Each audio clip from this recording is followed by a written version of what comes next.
Gray area atau area abu-abu, yaitu kendaraan dengan kepentingan khusus atas penilaian petugas. Nah, di sini yang rentan terjadinya celah pelanggaran.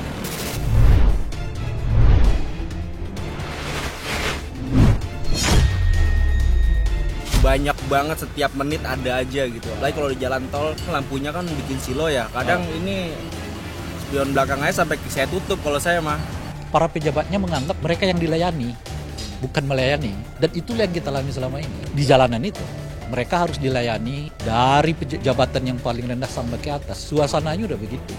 Tapi lucunya negeri ini, ya semuanya nunggu viral dulu, baru kemudian ada reaksi.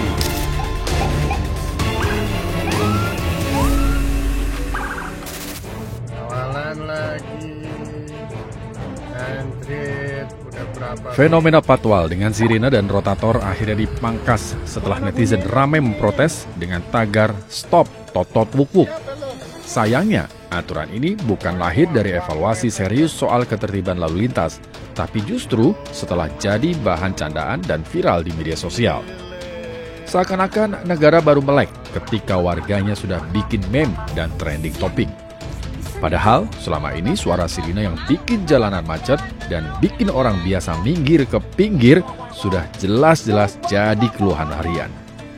Bahwa Korlantas akan melakukan evaluasi, Korlantas mengaturkan apresiasi dan terima kasih kami bisa mendengar keluhan masyarakat dan segera kita tindak lanjuti bahwa penggunaan sirine, penggunaan strobo semuanya sudah diatur, ada ketentuannya kapan digunakan dan kapan tidak digunakan. Tetapi manakala ini aspirasi dari masyarakat, untuk sementara pengawalan yang menggunakan sirine strobo ini kami bekukan. Pertanyaannya, kenapa ya di negara ini semua harus viral dulu baru direspon sama pemerintah? Lalu apa fungsi lembaga pengawas dan evaluasi kalau harus menunggu viral dulu? Jangan-jangan ke depan aturan lalu lintas lain juga mesti nunggu viral dulu baru ditertibkan. Rasanya aneh kalau negara sebesar ini lebih takut sama lini massa ketimbang data kecelakaan di jalan raya. Tapi ya sudahlah, setidaknya sekarang warganet bisa mengklaim suara ketika netizen ternyata lebih nyaring daripada sirine patwal.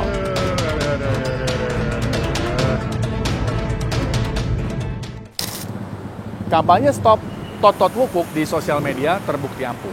Sampai-sampai Korlantas akhirnya secara resmi menghentikan penggunaan rotator dan juga sirine untuk patroli pengawalan di jalan raya. Tapi lucunya negeri ini, ya semuanya nunggu viral dulu, baru kemudian ada reaksi. Seolah-olah keresahan warga baru diperhatikan kalau jadi trending topik. Anda menyaksikan Check Now.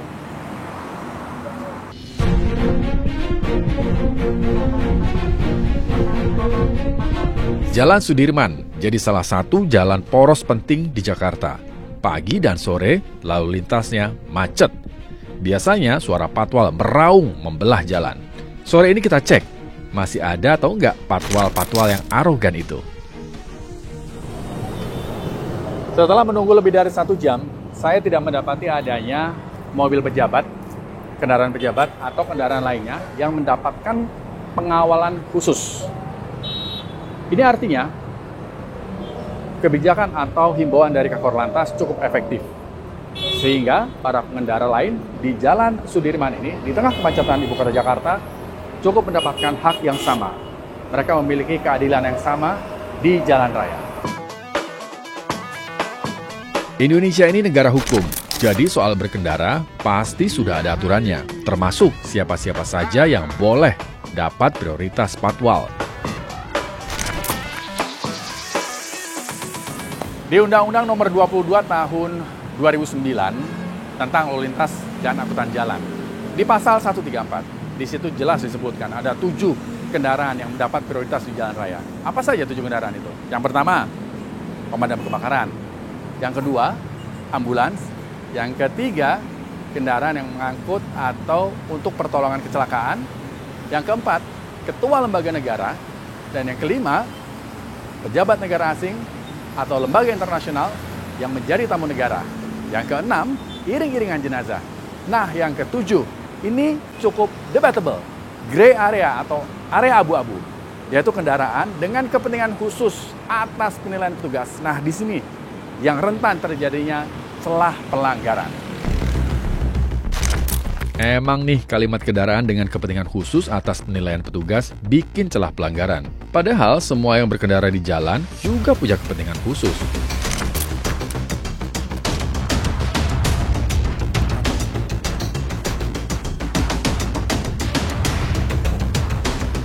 Nah, sekarang saya mau nanya-nanya nih ke warga nih. Kira-kira kebijakan patwal yang kemarin-kemarin tuh sempat membuat heboh gitu ya di sosial media. Nah, tanggapan mereka gimana sih? Terganggu atau enggak? Atau justru sebaliknya? Yuk kita tanya-tanya.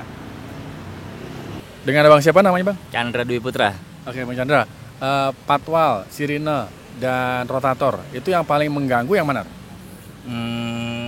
Patwal tuh, kita rotator kayak apa tuh? Yang rotator kan lampu-lampunya itu. Oh, lampunya sih. Lampunya ganggu? Lampu. Oh, sirine-sirinenya ganggu nggak? Ganggu juga, cuman sirine yang mana dulu nih? Kayak ambulan itu nggak apa-apa. Ambulan, yang penting-penting lah pokoknya. Pernah nggak punya pengalaman pas lagi macet-macetnya gitu, kemudian ada patwal lewat gitu? Pernah. Kalau gue ngalah aja sih orangnya. Gitu? Ngalah aja udah. Pengalaman patwal di jalan tuh ada sering sih ya. Gimana tuh menurut Bang Fandi soal patwal nih? Sebenarnya sih kalau di jalan tuh cukup mengganggu karena kan posisinya kalau lagi macet ya kita jangankan mau ngalah, maksudnya kadang mau geser ke jalur lain aja kan nggak bisa gitu kan. Tapi sekarang sih dengan adanya masyarakat bersuara dengan jangan sering tato-tato di jalan ya kan. Ya jadi sedikit berkurang sih dibanding sebelumnya yang banyak banget setiap menit ada aja gitu. Apalagi kalau di jalan tol Gatot Subroto. Udah gitu kadang kan lampunya kan bikin silo ya. Kadang ini spion belakang aja sampai saya tutup kalau saya mah. Ini Jakarta makin hari makin gila deh. Makin banyak para pejabat-pejabatnya nih kayak gini nih. Pakai pengawalan. Ini udah ke-6 kalinya lewat nih. Sirine dan lampu rotator patwal pejabat yang tak masuk kategori prioritas pengawalan itu seperti anak manja yang tantrum di jalan raya. Sirinenya meraung, rotator berkedip meneror rakyat yang membayar gaji mereka. Ya, kita menggaji mereka, malah disuruh minggir. Rakyat seperti hanya figuran di negeri sendiri. Tapi sebetulnya ada problem yang paling mendasar dari itu. Apa itu? Yang saya sebut dengan istilah negara pejabat. Iya, negara pejabat itu para pejabatnya menganggap mereka yang dilayani, bukan melayani. Dan itulah yang kita alami selama ini. Dan itu tercermin di jalanan itu. Mereka harus dilayani dan sebagainya, bukan justru melayani. Dari jabatan yang paling rendah sampai ke atas, suasananya udah begitu. Jadi, nah kenapa mereka harus selalu dilayani karena berdasarkan boleh itu? Karena itu negara pejabat, karena mereka merasa harus dilayani bukan melayani.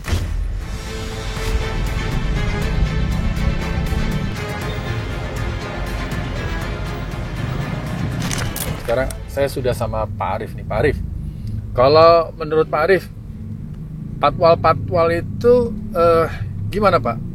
Mengganggu pasti gitu ya? Kalau mengganggu pasti ya. Mengganggunya biasanya gimana tuh Pak? Kalau buat Pak Arief sendiri? Kalau saya posisinya itu jadinya kita harus minggir ya, mendadak gitu. Jadi mau nggak mau harus mengalah gitu. Malah bikin macet, bikin jadi-jadi. Tapi dengan adanya himbauan untuk para pejabat tidak lagi menggunakan patwal, gimana Pak?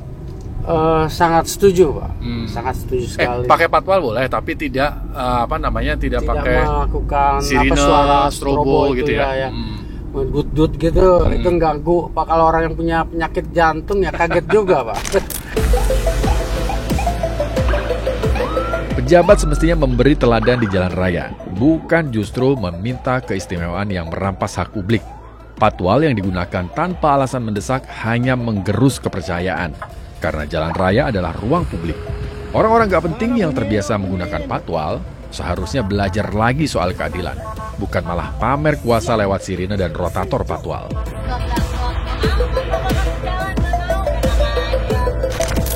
Bagaimanapun kondisi lalu lintas saat Anda berkendara, pastikan Anda mampu mengontrol emosi.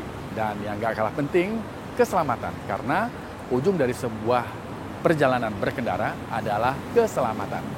Jika Anda menemukan pelanggaran lalu lintas, jangan sungkan, jangan ragu, dan jangan takut. Keluarkan gadget Anda, rekam, dan laporkan. Demikian Cek Now kali ini, saya Rizky Hasan. Tetap kritis, tetap waras, merdeka. Makasih banget ya sudah menyimak Cek Now. Kamu pengen kita bahas apa lagi? Silahkan tulis di kolom komentar. Dan jangan lupa like, subscribe, dan share supaya nggak ketinggalan informasi-informasi menarik lainnya di YouTube Official iNews. Saya Rizky Hasan, terima kasih dan sampai jumpa.